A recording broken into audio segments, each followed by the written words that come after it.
arbareadio.com की प्रस्तुति भारतीय इतिहास। मुगल साम्राज्य की स्थापना। पिछले पाठों में हमने समझा कि तुर्क सुल्तानों ने छोटे छोटे कई राजाओं को हराकर एक विशाल सल्तनत की स्थापना की। लगभग 200 वर्षों तक भारत में दिल्ली सल्तनत का शासन था। शासन करने वाला अंतिम वंश लोदी वंश था, जिसकी स्थिति कमजोर थी। उन दिनों पूरे भारत में फिर से कई छोटे राज्य बन गए थे। बाबर सन 1526 से 1530। बाबर भारत में मुगल साम्राज्य का संस्थापक था। बाबर को तुर्किस्तान में फरगना का एक छोटा सा राज्य अपने पिता से उत्तराधिकार में मिला था। वो 13 साल की उम्र में फरगना की गद्दी पर बैठा, लेकिन उसकी कम उम्र का लाभ उठाकर उसके विरोधियों ने उसे फरगना के बाहर कर दिया। बाबर लगातार संघर्ष करता रहा पर फरगना पर अधिकार नहीं कर पाया। तब उसने काबुल पर अपना अधिकार जमाया। काबुल में वो अपने राज्य का विस्तार करने और अपनी स्थिति को मजबूत करने के लिए प्रयत्नशील रहा। मध्य एशिया में कई ताकतवर शासक थे, इसलिए बाबर को वहां कुछ स्थायी सफलता नहीं मिली। उस समय उत्तर भारत के कुछ भागों में लोदी सुल्तानों तथा राजपूत राजाओं का शासन था। इसी समय बाबर को पंजाब के सूबेदार दौलत खान ने, जो इब्राहिम लोदी को गद्दी से हटाना चाहता था, दिल्ली पर आक्रमण करने के लिए निमंत्रण दिया। बाबर ने 1526 में पानीपत के मैदान में सुल्तान इब्राहिम लोदी को परास्त किया। बाबर के पास अच्छी बंदूकें और बारूदी तोपें थी, जो भारत के शासकों के पास नहीं थीं। उसके पास कुशल तीरंदाज घुड़सवार थे, जो लोदी सेना में नहीं थे। बाबर की सेना छोटी थी, लेकिन अच्छी तरह प्रशिक्षित और अनुभवी थी। बाबर ने स्वयं बड़ी कुशलता पूर्वक सेना का संचालन किया, इसलिए बाबर की विजय हुई।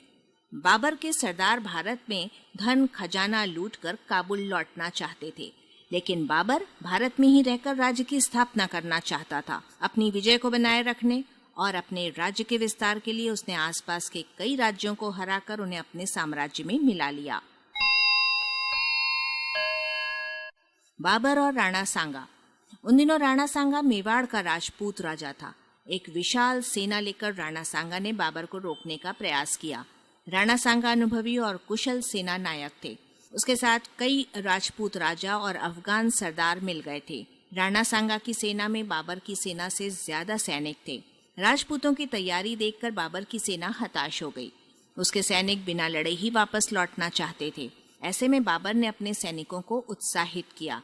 बाबर ने भविष्य में कभी शराब न पीने का संकल्प किया। उसने सैनिकों को एकत्र कर एक जोशीला भाषण दिया। वीर सैनिकों, इस दुनिया में जो जन्म लेता है वो एक दिन अवश्य मरता है। हिम्मत से युद्ध करो। यदि युद्ध में हम विजयी होंगे तो हमें साम्राज्य मिलेगा, यदि मारे गए तो शहीद होंगे। सम्मान के साथ मरना अपमानित जीवन से कहीं अच्छा होता है। बाबर के भाषण का उसके सैनिकों पर अच्छा प्रभाव पड़ा।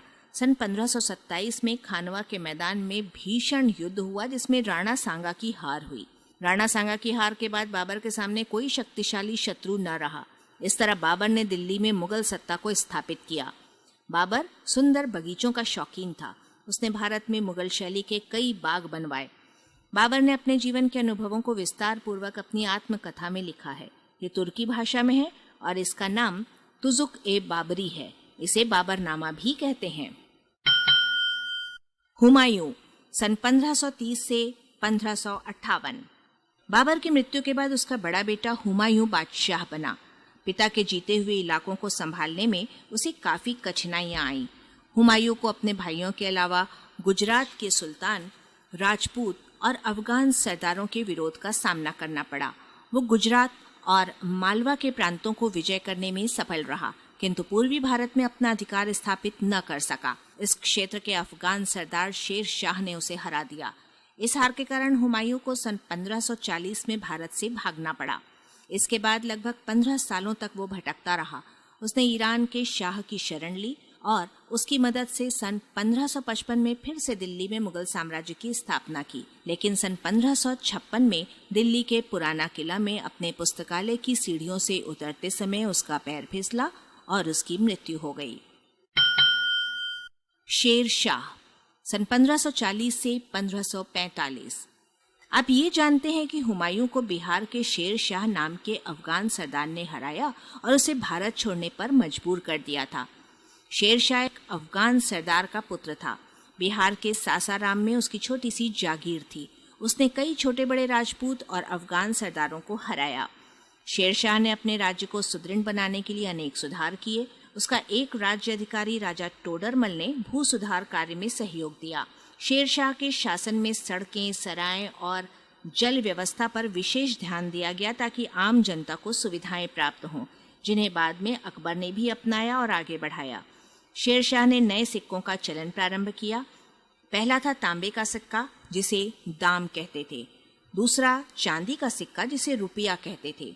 उसने सासाराम में अपने लिए एक भव्य मकबरा भी बनवाया। इसके समय में सड़क निर्माण पर भी विशेष ध्यान दिया गया। लेकिन शेरशाह ज्यादा दिनों तक जीवित नहीं रहा। सन 1545 में कालिंजर दुर्ग में आक्रमण के समय उसकी मृत्यु हो गई। अकबर 1556 से 1605 ईस्वी तक। पिता हुमायूं की मृत्यु के समय अकबर बहुत छोटा था। हुमायूं के विश्वास पात्र बैरम खान ने उसका राज्याभिषेक किया। बालक अकबर के लिए ये बहुत बड़ा दायित्व था। बालिग होने तक अकबर ने अपने संरक्षक बैरम खान की देखरेख में राजकाज किया। फिर उसने शासन की बागडोर स्वयं संभाल ली और योग्यता पूर्वक शासन किया। राज्य विस्तार। अकबर एक विशाल साम्राज्य स्थापित करना चाहता था, इसलिए उसने आसपास के क्षेत्रों में विजय अभियान शुरू किया। उसकी सेना ने बहुत तेजी से पूरे उत्तर भारत पर विजय पाली। सन 1561 में मालवा, 1564 में गोंडवाना, 1568 में चित्तौड़, 1572 में गुजरात और 1574 में बंगाल मुगल साम्राज्य के भाग बन गए। फिर सन 1586 से 1600 के बीच कश्मीर, सिंध, कंधार, उड़ीसा और दक्षिण में बरार, अहमदनगर और खानदोश भी साम्राज्य में मिला लिए गए। अकबर एक ऐसा साम्राज्य बनाना चाहता था जिसका भारत के सभी महत्वपूर्ण और ताकतवर लोग साथ दें। शुरू में उसके प्रमुख अधिकारी और सेनापति बाहर से आए तुरानी या ईरानी लोग थे। धीरे धीरे अकबर ने भारतीय मुसलमान, खासकर वे लोग जो सूफी संतों के परिवारों से थे, और अफगान जमींदारों को सल्तनत का अधिकारी बनाया। वो राजपूत राजाओं को भी अपना अधिकारी बनाना चाहता था। इसके लिए उसने राजपूत राजाओं के प्रति दोस्ती का हाथ बढ़ाया। उसने राजपूत राजाओं से वादा किया कि अगर वे उसकी अधीनता स्वीकार करेंगे तो उनका राज्य लौटा देंगे। उन्हें बड़े बड़े पद भी दिए जाएंगे और वो किसी भी धर्म से भेदभाव नहीं करेगा। उसने अनेक राजपूत परिवारों के साथ वैवाहिक संबंध स्थापित। उसने जयपुर के पास स्थित आमेर के कछवाहा वंश के राजा भारमल की सहायता की तथा उसके पुत्र भगवान दास तथा पोते मान सिंह को शाही सेवा में ऊंचे पद दिए। राजा भारमल ने अपनी बेटी का विवाह भी अकबर के साथ कर दिया। शादी के बाद भी राजपूत रानियों को संपूर्ण धार्मिक आजादी थी। अकबर की राजपूत नीति के कारण अनेक राजपूत राजाओं ने उसकी अधीनता स्वीकार कर ली। मेवाड़ के राजा प्रताप को छोड़कर राजस्थान के लगभग सभी शासक अकबर की अधीनता स्वीकार कर चुके थे। अकबर और राणा प्रताप। सन 1576 में अकबर ने राणा प्रताप के खिलाफ राजा मानसिंह एवं राजकुमार सलीम के नेतृत्व में एक विशाल सेना चित्तौड़गढ़ भेजी। मुगल सेना और राणा प्रताप की सेना के बीच हल्दी घाटी में युद्ध हुआ। इस युद्ध में मुगल सेना विजयी हुई, किंतु राणा प्रताप ने हार नहीं मानी।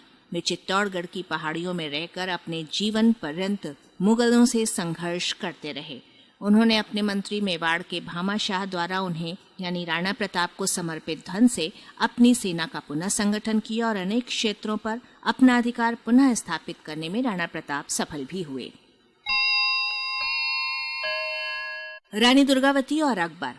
गोंडवाना या गढ़ा कंटगा विस्तृत और संपन्न राज्य थे। इस राज्य की राजधानी चौरागढ़ थी और मुख्य निवासी गोड़ थे। सन 1548 में राजा दलपत के देहावसान के बाद रानी दुर्गावती अपने 5 वर्षीय पुत्र वीर नारायण सिंह की संरक्षिका बनी और अपने मंत्रियों के परामर्श एवं सहायता से सफलतापूर्वक शासन करती रही। अपनी उदारता, दक्षता और सुयोग्य प्रशासन से गोंडवाना में उसने राजनीतिक एकता स्थापित कर ली थी। गोंडवाना की समृद्धि और धन संपन्नता को देखकर साम्राज्य विस्तार की भावना से अकबर आक्रमण करना चाहता था। इसलिए आसिफ खां के नेतृत्व में उसने गोंडवाना पर आक्रमण किया। रानी ने कवच और शिरस्त्राण धारण कर हाथी पर सवार होकर मुगल सेना पर आक्रमण किया। इस बीच दुर्भाग्य से उसे एक तीर लगा जिससे वो बेहोश हो गई। होश आने पर उसे अपनी पराजय का पता चला। शत्रु द्वारा पकड़े जाने और अपमानित होने की आशंका से छाती में कटार भोंककर शहीद हो गई। छत्तीसगढ़ उस समय रतनपुर राज्य कहलाता था। यहाँ पर कलचुरी राजवंश का प्रशासन प्रभावशील था। इस तरह अकबर की इन नीतियों के कारण उसके पदाधिकारियों में ईरानी व तुरानियों के अलावा अफगान, भारतीय, मुसलमान, राजपूत राजा आदि भी शामिल हो गए थे। शासन व्यवस्था।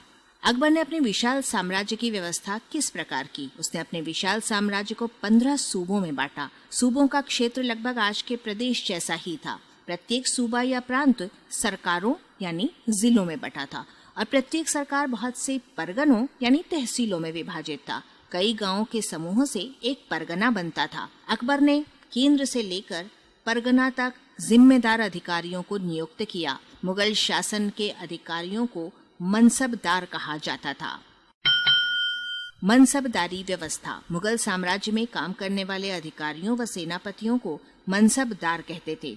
प्रत्येक मनसबदार को उसकी सेना के अनुसार एक दर्जा दिया जाता था जिसे मनसब कहते थे। सभी मनसबदारों को बादशाह खुद नियुक्त करता था और उन पर बादशाह का सीधा नियंत्रण होता था। सभी मनसबदारों को घुड़सवारों की एक फौज तैयार करनी पड़ती थी और जब भी बादशाह को उनकी जरूरत पड़ती उन्हें अपनी फौज के साथ जाना पड़ता था। बादशाह उन्हें अपनी जरूरत के अनुसार कहीं भी नियुक्त कर सकता था। इसके बदले मनसबदारों को, विशेषकर बड़े मनसबदारों को, बहुत ऊंचे वेतन दिए जाते थे। वे काफी शान शौकत से जीवन बिताते थे। लेकिन मनसबदारों का वेतन सीधे रुपयों में नहीं मिलता था। उन्हें किसी क्षेत्र से लगान इकट्ठा करके वेतन के बदले रखने को कहा जाता था। इन क्षेत्रों को जागीर कहते थे।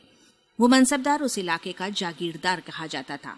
मनसबदारों का समय समय पर तबादला किया जाता था ताकि वे स्थानीय लोगों से मिलकर बादशाह के विरुद्ध विद्रोह न करें। साथ ही अकबर ने ऐसी व्यवस्था बनाई कि कोई भी अधिकारी मनमानी न करे और सभी लोग बादशाह की आज्ञा का पालन करें। लगान व्यवस्था। अकबर जब बादशाह बना तो किसानों से लगान इकट्ठा करने की व्यवस्था काफी कमजोर थी। छोटे अधिकारी व जमींदार किसानों पर मनमानी करते थे। लगान वसूली कभी ज्यादा तो कभी कम हो जाती थी। इसलिए अकबर ने तय किया कि किसान लगान रुपयों में लेंगे, न कि अनाज में। किसान जितनी जमीन में खेती करता था उसके हिसाब से उसका लगान तय किया जाता था। आमतौर पर किसानों को अपनी उपज का 1/3 या आधा हिस्सा लगान के रूप में देना पड़ता था। किसानों से लगान इकट्ठा करने में स्थानीय जमींदार अधिकारियों की मदद करते थे। किसानों से इकट्ठा किए गए लगान से ही राज्य का खर्चा चलता था। धार्मिक नीति। सन 1575 से 1585 के बीच अकबर ने कई धर्म गुरुओं से उनके धर्म के बारे में चर्चा की। उसने अपनी राजधानी फतेहपुर सीकरी में मस्जिद के पास एक इबादत खाना यानी कि प्रार्थना गृह बनवाया। इसमें उसने इस्लाम के विरुद्ध संप्रदायों के धर्म गुरुओं के अलावा योगियों, हिंदू, जैन, पारसी व ईसाई धर्म गुरुओं को भी चर्चा के लिए आमंत्रित किया। इन चर्चाओं के फलस्वरूप उसके मन में ये धारणा बनी कि सभी धर्मों में सच्चाई व अच्छाई है। दुनिया में विविधता, अलग अलग संस्कृति व धर्म ईश्वर की इच्छा से बने हैं। अतः शासकों को भी इस विविधता को बनाए रखना चाहिए और असहिष्णुता से बचना चाहिए। उन्हें सबके प्रति शांति, सुलह कुल की नीति अपनानी चाहिए। इस नीति को बनाने में अकबर के सहयोगी अबुल फजल का महत्वपूर्ण योगदान था। उसी ने अकबर के राज्यकाल का विस्तार पूर्वक इतिहास अकबरनामा लिखा है। इसी नीति के अनुकूल अकबर ने हिंदुओं पर लागू जाजिया व तीर्थ यात्रा कर हटा दिया, मंदिर बनाने की अनुमति दी और हिंदू व जैन मंदिरों व मठों को दान दिया। उसने रामायण, उपनिषद, महाभारत जैसे ग्रंथों का फारसी में अनुवाद करवाया। अकबर ने अपने निजी जीवन में भी कई धर्मों की बातों का समावेश किया। वो रोज सूर्य की पूजा करता था, मांस, मदिरा आदि का उपयोग कम करने लगा था और दिवाली, नौरोज जैसे त्योहार मनाता था। उसकी इस नीति से मुगल साम्राज्य को सभी लोगों का समर्थन मिला। अकबर ने करीब 50 वर्षों तक राज किया। इसके बाद उसका पुत्र जहांगीर बादशाह बना। वाचक स्वर संज्ञा। अरबा रेडियो.com की प्रस्तुति भारतीय इतिहास।